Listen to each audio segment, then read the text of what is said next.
C'est pour cela, chers frères et sœurs, continuez à lire la Bible. À travers ces écrits, vous arriverez à décerner les actes de ceux qui sont venus vous apporter ce livre et les écrits ou principes moraux contenus dans ce livre.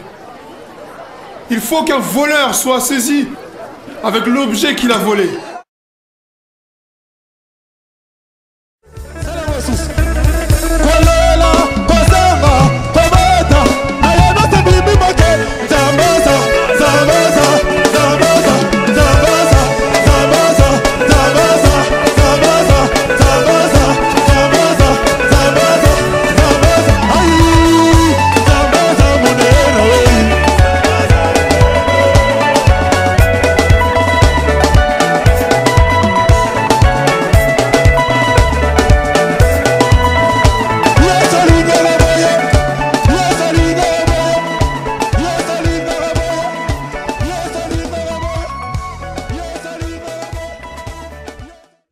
Lokum Nkolo Mukulu, Mokelia Mukili, Nzambe Yabankulu. Salutations de paix, de vie, de force et de santé à tous. Je vous passe le Losako, Banaïzalela, Bipai Bozali, Losako, Longo Nyape, Losako. Chers frères et sœurs, dans cette vidéo, toujours sur le coronavirus qui est le grand fléau qui frappe durement le monde en ce moment, on va commencer par cette image de deux responsables du coronavirus. Et au milieu, on a la représentation de ce qui produit le coronavirus, mais également un de ses remèdes, ou ce qui symbolise l'ensemble de ces remèdes. On remarquera surtout le disque solaire au-dessus du scarabée, lui-même au-dessus de deux bras en forme de cornes qui symbolisent l'esprit.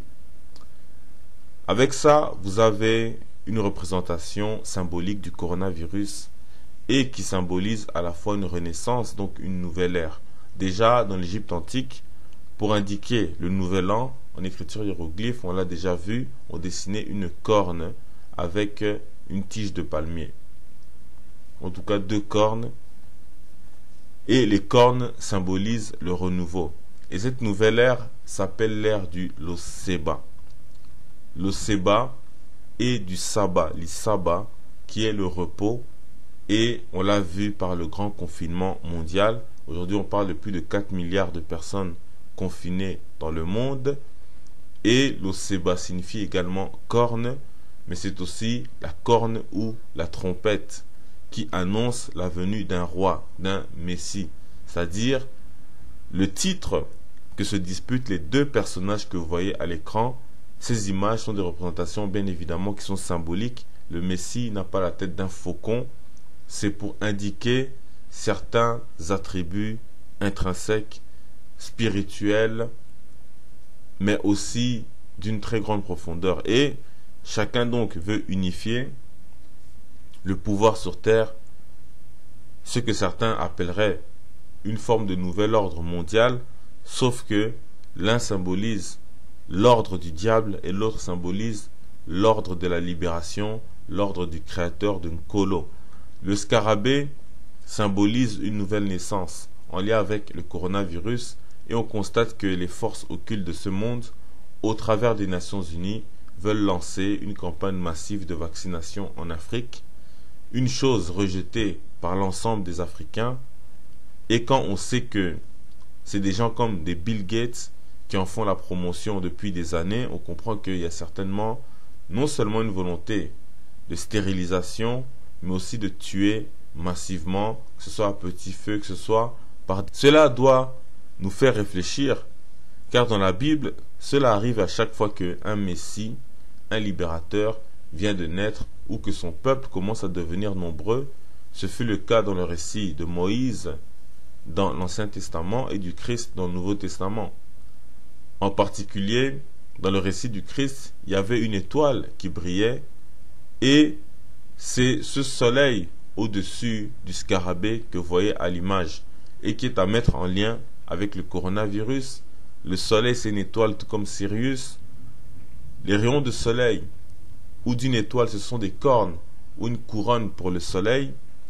D'ailleurs, on m'a posé la question dans les commentaires. Je l'ai vu, même si je n'ai pas vraiment eu la possibilité de répondre encore.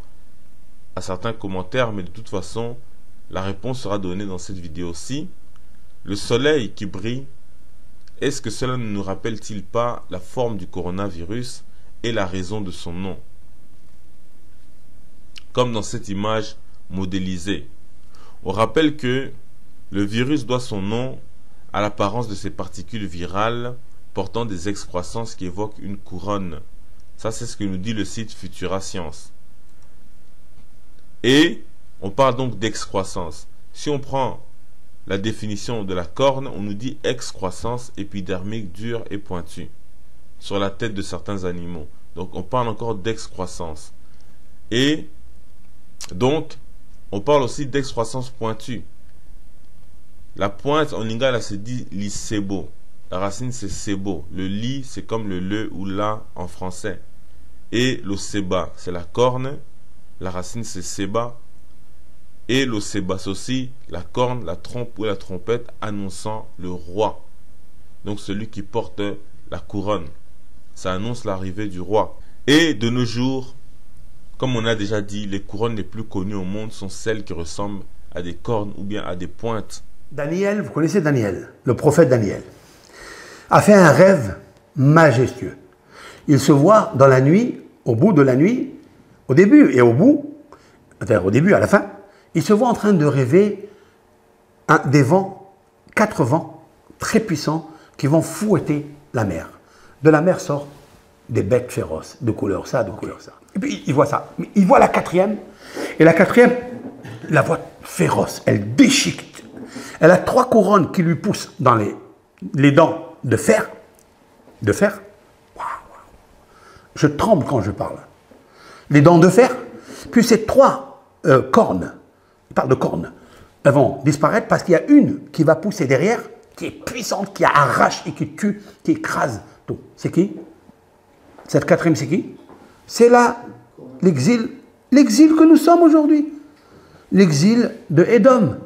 Rome. C'est vrai? Ok. Regardez ce qui est marqué là. Ah, je vais traduire chaque mot parce que c'est très important de traduire. Havat badin min kal mimalia raveva. J'ai vu dans le courant de la nuit une force malia raveva, une parole très très puissante, dikarana, en araméen. Dikarana, wow.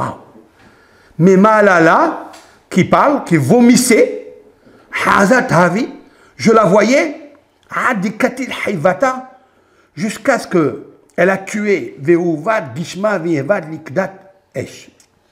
Ça veut dire, en fait, je voyais cette force, c'est la génération où nous sommes. C'est la génération où, en fait, elle a un karana avec des dents de fer. Waouh, waouh, waouh, waouh, waouh. Les dents de fer, c'est le lachon hara. Comment on appelle une dent? Comment on appelle la dent? Chaîne, c'est chine. Karana.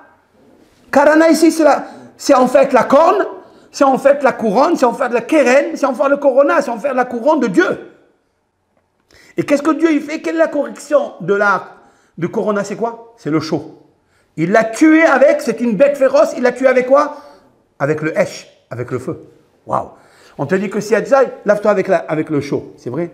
D'ailleurs, les Chinois, ils ont fait des hôpitaux comme ça, des campings quoi, 1000 lits. Comment ils ont appelé ces hôpitaux? Le dieu du feu. Pour eux, c'est une idolâtrie. Mais moi, je vous avais dit déjà que Corona, valeur numérique 367, c'est la valeur numérique Elohe Chaesh, le dieu du feu. Parce que Dieu, quand il veut brûler les épidémies, il sait le faire. Et nous prions à l'Éternel qu'il nous enlève cette épidémie. Mais pour l'enlever l'épidémie, il faut jeûner. Et quand on jeûne, on ne parle plus. On fait le jeûne de la parole. On fait le jeûne du corps. Le corps n'est qu'un décor. Mais la neshama qui est en accord avec miséricorde, Dieu, celle-là, elle sera très forte, elle sera très puissante. Et bisroudze, yavo mashiach sitkeno, amen ve amen. Et en hébreu, le mot corne se dit keren, koron, karan, etc. En fait, c'est la racine consentie KRN. qui en lingala devient KLN, bien évidemment. Mais on n'est pas là pour parler de ça aujourd'hui. Néanmoins, on dit que ça veut dire corne ou bien trompette. Et dans Daniel chapitre 7, verset 24, on dit les 10 cornes, ce sont 10 rois. Donc c'est 10 têtes couronnées. On verra donc dans une autre vidéo, ce Nkolo Alingi, que ce terme de corona vient bel et bien de notre tradition ancestrale, avec le même sens, mais avec une profondeur qui est très grande, que les gens ne peuvent pas percevoir lorsqu'ils le disent en français, en anglais, etc. Et donc, depuis décembre 2019, on avait commencé à annoncer l'arrivée d'une nouvelle ère, c'est-à-dire l'ère du Loseba, ou du Sabbat, qui a débuté vers novembre 2019 et qui signifie corne et qui marque la libération spirituelle des enfants d'Israël originels noirs, Bana et Zalela. Et on a déjà fait une vidéo un peu, on parle du livre de Zacharie qui parle de 70e année, et vous savez bien que 70 c'est le chiffre 7, donc c'est une année sabbatique, et les gens font semblant avec le confinement, et aujourd'hui on voit qu'il y a un confinement à l'échelle mondiale, un sabbat qui est imposé à toutes les nations de la terre. Et de l'autre côté, on voit les gens qui sont masqués, qui travaillent, ils craignent les germes. Or, le germe, c'est le virus, par synonyme, et c'est aussi le nom du Messie, comme on le verra dans une autre vidéo, ce Nkolo Alingi. Donc, c'est des choses dont on parle depuis des années, car ce sont des choses qui ont été prophétisées dans Ebi et Bélé, donc dans la Bible, dans Genèse chapitre 15, versets 13 à 14. Ça, c'est juste le résumé, tandis que tout au long de la Bible, on entre dans les profondeurs, et particulièrement dans le livre de Deutéronome chapitre 28. Alors que dans ce monde, on ne parle du coronavirus que depuis l'année 2020, nous dit le magazine Science et Avenir, c'est le 3 janvier 2020 qu'un article de la BBC est le premier au monde à parler d'infection en Chine, et on parle encore de virus mystère, on ne parle pas encore de coronavirus. Et plus tard, des enquêtes vont révéler que le premier cas remonte au 17 novembre 2019. C'est pourquoi on a surnommé cette maladie coronavirus 2019. Maintenant, voyons voir donc si le terme Loseba en lingala est synonyme de coronavirus, car si tel est le cas, donc je n'ai pas pu l'inventer parce que ce n'est pas moi qui ai inventé le lingala. Donc il devient logique que le commencement de l'ère du Loseba en fin 2019 arrive en même temps que le coronavirus, qui est son synonyme. La racine de Loseba en lingala, c'est Seba. Le Lo, comme on l'a dit, c'est comme le ou la en français. C'est un préfixe qui est accolé directement à la racine du nom. On a vu que Loseba, ça signifie corne. L'Isebo, dont la racine est Sebo, c'est pointe. Seba, comme vous voyez ici, c'est aiguisé, affûté, être pointu, etc. Donc c'est pourquoi dans l'égyptologie, l'étoile s'appelle Seba. Parce que dans notre tradition, le Kwankulu, les mots d'être aiguisé, d'être pointu, sont les mêmes mots pour indiquer la lumière, ce qui brille, etc. Les étoiles, le soleil, et ainsi de suite. Donc, l'étoile dans l'Égypte antique est représentée avec 5 pointes, ou bien 5 doigts, ou bien 5 cornes, en écriture hiéroglyphe. Et c'est le même sens donc en lingala, et on le verra encore, et encore ce Nkolo Alingi. Maintenant, soyez attentifs et observez maintenant le miracle de la tradition, les choses incroyables. Si vous prenez le terme aiguisé ou pointu en lingala, vous voyez c'est Koseba, Kosesa, Kopelisa, Kopela, etc. Vous voyez, tu as des ko, c'est aussi des préfixes. Donc, les racines c'est Seba, Sesa, Pelisa, etc. Mais les mots et les noms sont parfois accompagnés directement de leurs préfixes. Donc, ici, on voit que le terme Loseba ou Seba est synonyme de Kopela en lingala. Et déjà tout de suite, on voit le lien avec l'étoile. On comprend que le mot Seba signifie aussi étoile, briller, etc. Vous le voyez ici, Kopela veut dire s'allumer, briller. Mieux encore, en lingala, nous avons souvent répété que la lettre R ou le son R qu'on peut entendre dans différentes langues, chez nous, il est souvent retranscrit par le son L. Par exemple, quand on dit radio, chez nous, on dit ladio. Le R devient L. Donc, briller, c'est Kopela, K-P-L. Le scarabée, dans l'Égypte antique, selon l'égyptologie, on l'appelle Képer. Mais Keper n'est qu'une convention. Dans l'Égypte antique, quand on aborde l'Égypte antique, on ne fait pas attention aux voyelles. Les voyelles sont des conventions. Ça aurait pu être Kepir, Kepri, Kepera, Kopera. Donc nous on a Kopela. C'est KPL. Et Keper, le scarabée, c'est KPR. Donc Keper vient de Kopela en lingala. Et donc pour le vérifier, c'est très simple. Wikipédia nous dit Kepri, entre parenthèses, le soleil en devenir. Donc on parle déjà de briller, du soleil en devenir. Donc entité de la mythologie égyptienne associée au soleil et symbole de renaissance. On a parlé de nouvelle ère, de l'ère du Loseba, l'ère de la corne, mais également de briller. Vous allez comprendre le rapport entre briller, la corne, l'étoile et briller, le soleil et la corne. Et donc on dit qu'il est représenté par un scarabée qui pousse le disque solaire. On dit que Kepri, ça signifie celui qui vient à l'existence, donc celui qui vient à la naissance, etc. Et on dit encore que Keper signifie devenir. Si on va dans Encyclopédie Universalis, on dit encore que Keper signifie devenir, exister. Mais ce mot désigne aussi le scarabée qui ponde, qui ponde. Donc on parle de pondre, donc de donner naissance. Donc qui pondent dans des boules d'excréments qu'ils roulent en la poussant de leurs pattes de derrière, imitant en cela la course du soleil. Donc ça c'est un résumé formaliste. Vous allez voir que la tradition c'est la profondeur, la sagesse. C'est pas juste une image comme ça qu'on a reproduit sans raisonner profondément. C'est une sagesse ancestrale, donc sacrée. Et il faut savoir que le terme devenir est synonyme de advenir.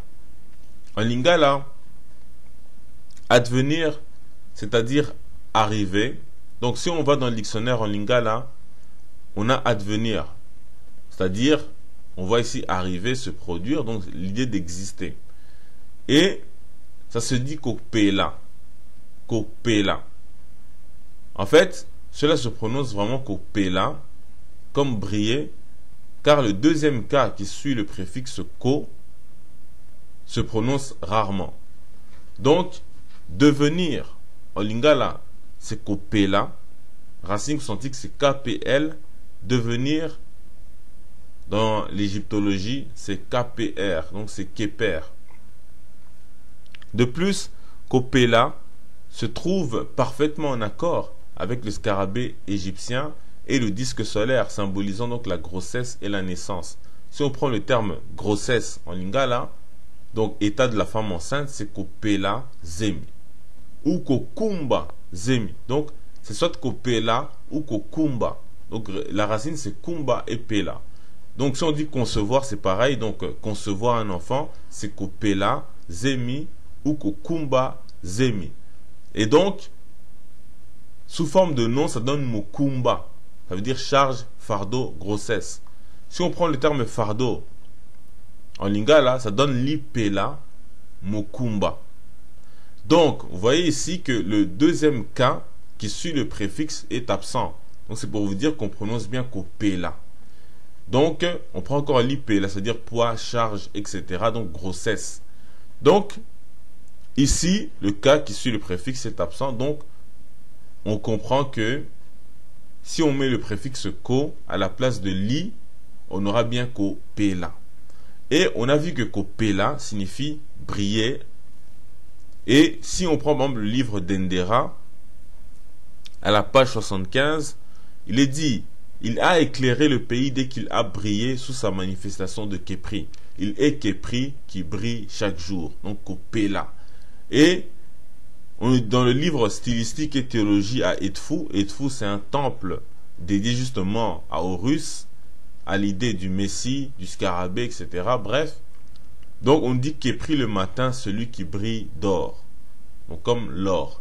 Donc ceci, d'ailleurs, Horus, l'égyptologie l'appelle aussi or. Donc, et quand on dit Horus, c'est simplement avec un suffixe S qui est bien connu dans nos langues. Donc, ceci démontre que Kepri ou Keper a le même sens que Kopela en lingala, c'est-à-dire briller, devenir et donner naissance. Ainsi donc, briller, devenir, donner naissance selon l'égyptologie, c'est Kepri ou Keper, racine consonantique KPR. Briller, devenir et donner naissance en lingala, c'est Kopela, racine consonantique KPL. Keper, c'est Kopela. Or, Kopela a le même sens que le Seba, c'est-à-dire la corne en lingala, donc le coronavirus, mais également l'étoile, ce qui brille. Et pour le certifier, rien de mieux qu'une vérification par un autre synonyme. Si on retourne encore à aiguisé ou bien pointu, on a Koseba, donc Seba. Nous avons maintenant Kopela et nous avons Kongenge, Lokola Muinda. Donc ici, Kongenge, Lokola Muinda, en tant qu'être aiguisé ou bien pointu, en lingala signifie littéralement briller comme une étoile ou comme une lumière. En effet, si on prend mot par mot, Kongenge, ça veut dire briller, rayonner. Donc comme Kopela, Lokola, ça veut dire comme ou bien être semblable.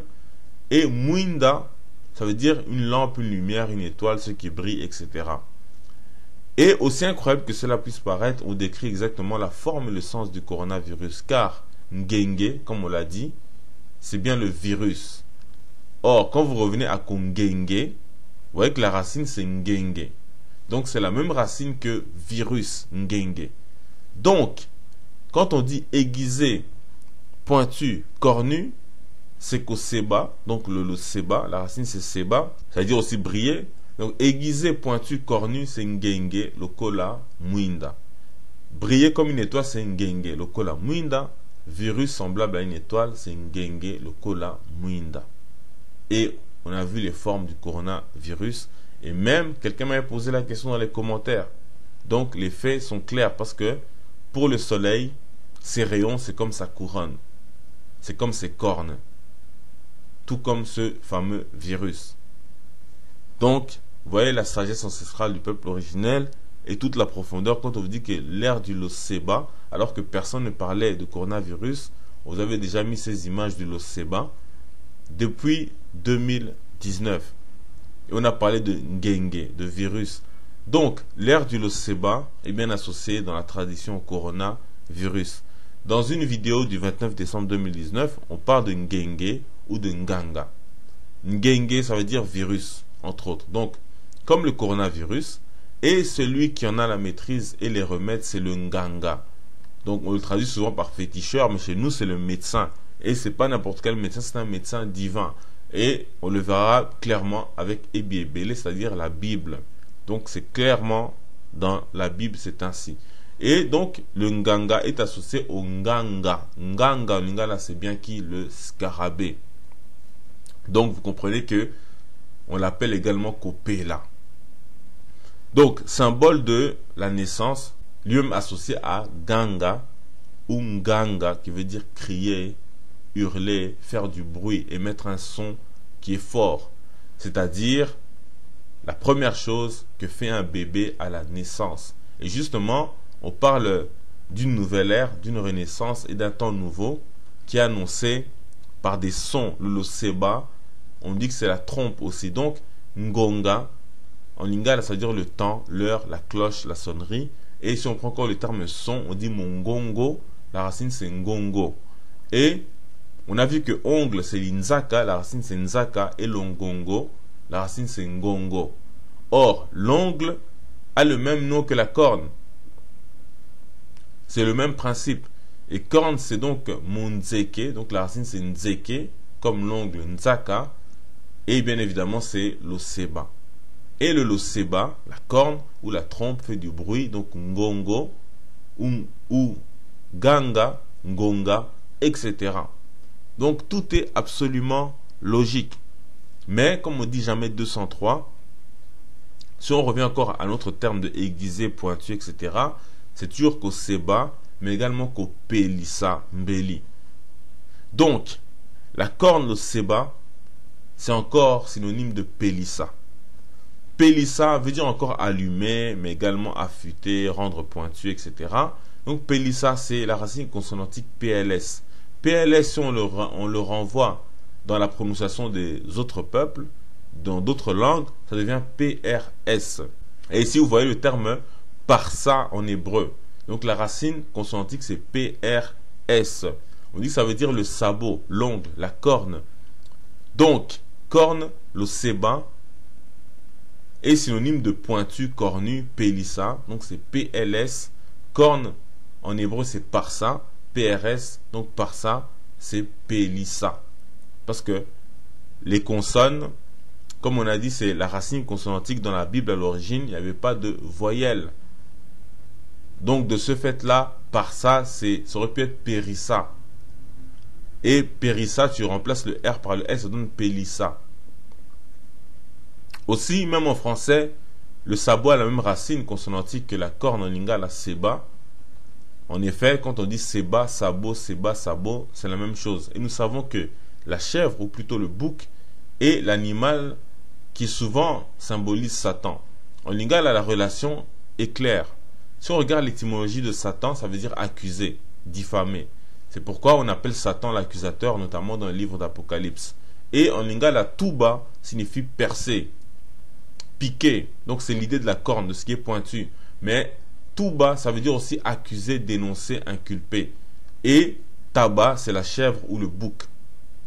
Donc, c'est la même racine consonantique TB, tuba, percer, accuser. Taba, c'est la chèvre.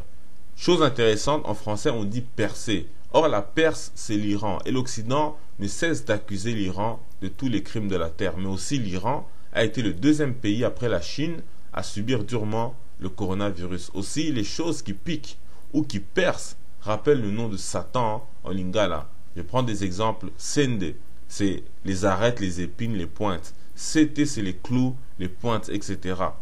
Et Set, c'est exactement le nom de la divinité satanique de l'Égypte antique. Aussi, nous savons tous que l'Italie a donné naissance à l'Empire romain. Si on va dans Wikipédia, on regarde le terme Édom, on nous dit que son fondateur, c'est Ésaü. Dans la Bible, le frère jumeau de Yacouba, donc Jacob, et il est identifié dans la tradition juive à l'Empire romain, et plus tard à la chrétienté. Et aussi dans la Bible, dans Ebiébélé, Jacob se déguise en Ésaü ou en Édom, donc son frère jumeau, en se mettant, ou plutôt sa mère va lui mettre des poils de chèvre ou de bouc. Donc ça c'est dans Genèse chapitre 27, vous le voyez à l'écran, on ne va pas le lire. On dit au verset 16, elle couvrit ses mains de la peau de chevreau. Et en lingala, si vous prenez le terme talon, on vous dit c'est etindi ou bien litindi. Or, sabot, c'est aussi etindi ou litindi. Mais c'est également esobu, donc la même racine que seba. Et c'est edoumou. Edoumou. Donc Edom. Donc vous voyez clairement Edom. Ainsi donc Edom est associé au sabot ou à l'idée de la corne, comme le coronavirus. Donc en lingala on dit edoumou. Et la Bible nous apprend que la corne et le sabot portent le même nom. Le coronavirus, comme vous le savez, a durement frappé le cœur de Édom, c'est-à-dire l'Italie ou Rome. Donc c'est pour vous dire que ces mots de nos traditions sont des mots prophétiques et qui se trouvent aussi dans Ebi et Bélé, la Bible. Et Rome, hélas, pour son peuple, est influencé et abrite le très satanique Vatican. Et on sait le rôle joué par le Vatican dans tout ce qui a été les conquêtes en Amérique, massacre d'Amérindiens, esclavage des peuples, en particulier le peuple originel Bane Zalela. Donc, Rome abrite ce Vatican-là qui, aujourd'hui plus que jamais, leur porte malheur. Et il faut savoir qu'à l'époque de l'Empire romain, le Vatican, en tout cas la papauté catholique, était déjà associée aux Romains, aux Rouges. Et il faut se poser la question si c'est juste une coïncidence. Et il est connu que l'Italie a la forme d'une botte, c'est-à-dire un sabot. Vous pouvez voir ici la carte de l'Italie. Si on va chercher dans la géographie de l'Italie, on dit l'Italie a la forme générale d'une botte. Et voici un extrait d'un documentaire ou d'un reportage qui s'appelle La Troisième Guerre mondiale, de Docu News. Et fait de l'Europe son nouvel épicentre. Rapidement, l'Italie a dû se barricader. Milan, capitale économique de la botte, est devenue méconnaissable. Ce qui arrive à ma ville m'inquiète et me rend triste. Parce que Milan, c'est un lieu formidable. De voir ça aujourd'hui, c'est presque une défaite pour moi. Je n'aurais jamais pensé que cela puisse arriver. Fermer toute la région de Milan me semble être une réaction excessive. Les mêmes contrôles dans tout le pays. Les Italiens doivent justifier chacun de leurs déplacements. Comme vous le voyez, si on prend synonyme de sabot, on a la botte. Mais déjà, vous voyez que quand nous vous parlez de le seba, dans la vidéo du 25 janvier, l'Italie n'était même pas touchée, à ma connaissance, par le virus du corona. Aussi, le virus a aussi frappé durement l'Iran, c'est-à-dire la Perse, comme on a dit, et par ça veut dire donc ongle, corne, sabot. Si on regarde origine de Parsa, ça vient de Pérès. Pérès, origine de Pérès, ça vient de Paras. Et si on va à Paras, on nous dit que ça veut dire fendre, fendu, sabot. Donc le sabot, comme on l'a vu, ça porte le même nom que la corne et l'ongle. Et le même mot signifie Perse, c'est-à-dire l'Iran dans la Bible. Donc c'est toujours Paras. Mais sauf que cette fois-ci, regardez, ça veut dire pur ou bien splendide, splendeur. Donc, si on regarde l'Iran, dans Wikipédia, on dit République islamique, pays d'Asie de l'Ouest historiquement appelé la Perse.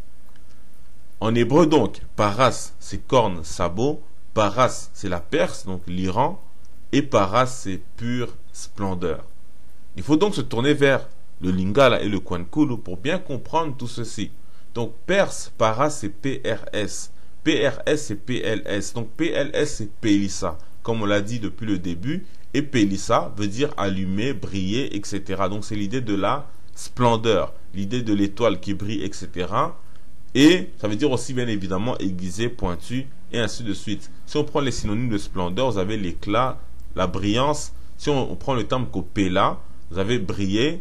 Et vous voyez en dessous c'est copélissa, la racine c'est pélissa, ça veut dire allumer, etc. Donc l'idée de splendeur. Voilà pourquoi donc la Perse signifie splendeur dans la Bible. Donc Perse, Paras, PRS, Paras vient de Pélissa, PLS en lingala. Donc Perse évolue comme suivant. Paras c'est Pérès, Paras c'est Perse, Pérès, Pélès, Pélissa. Donc ça veut dire faire resplendir, faire briller, allumer, etc. Donc Pélissa est synonyme de Ngengissa. Et Ngenge, comme on l'a dit, ça veut dire briller, flamboyer, resplendir, donc la splendeur. Et résultat, donc tout ça est associé au coronavirus. Ngenge, comme vous le voyez, ça veut dire virus. Maintenant, Pélissa vient du verbe péla. Péla veut dire allumer, briller et ainsi de suite, mais aussi toujours être pointu, effilé, aiguisé. Et péla, ça veut dire quoi encore? Épidémie. Il faut garder donc à l'esprit que ce terme, c'est un synonyme de la corne en lingala, c'est-à-dire le seba. Ce terme-là de pélissa, péla, etc. Aussi donc Perse vient de pélissa. Et si je prends le terme allumé, vous voyez, vous avez pélissa, copélissa, vous avez kosekolo.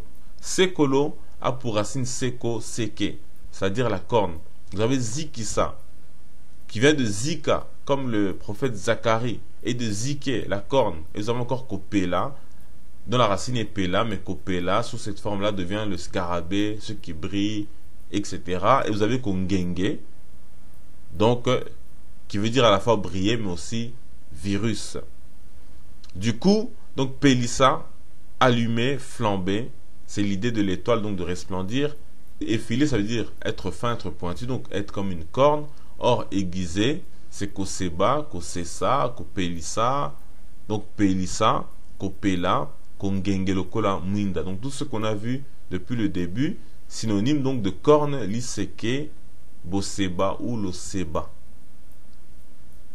Donc c'est pour vous dire que les choses sont très claires. Comme le dit la Bible, quand ça dit que Paras, Pérès veut dire sabot, corne, etc. Donc on récapitule pour terminer.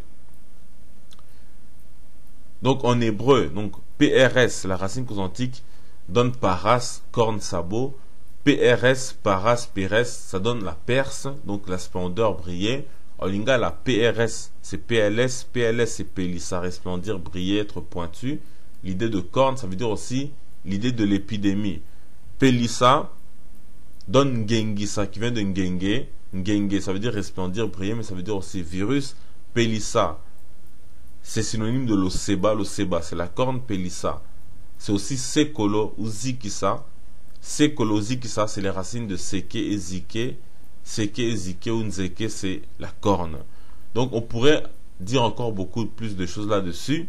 Mais si on prend par exemple la pureté, en lingala on a Bosembo, ça veut dire la pureté. Et Sembo vient du verbe Semba, qui veut dire mettre droit, être pur, être honnête, etc. Donc Semba est lié à Seba. Donc il y a juste un M nasal qui différencie les deux. En Kigongo, Sembo, c'est la corne. Et ça veut dire aussi noix de palmier, c'est important lorsqu'on parlera des remèdes et tout ça. Donc si on prend les synonymes de pur, on a clair.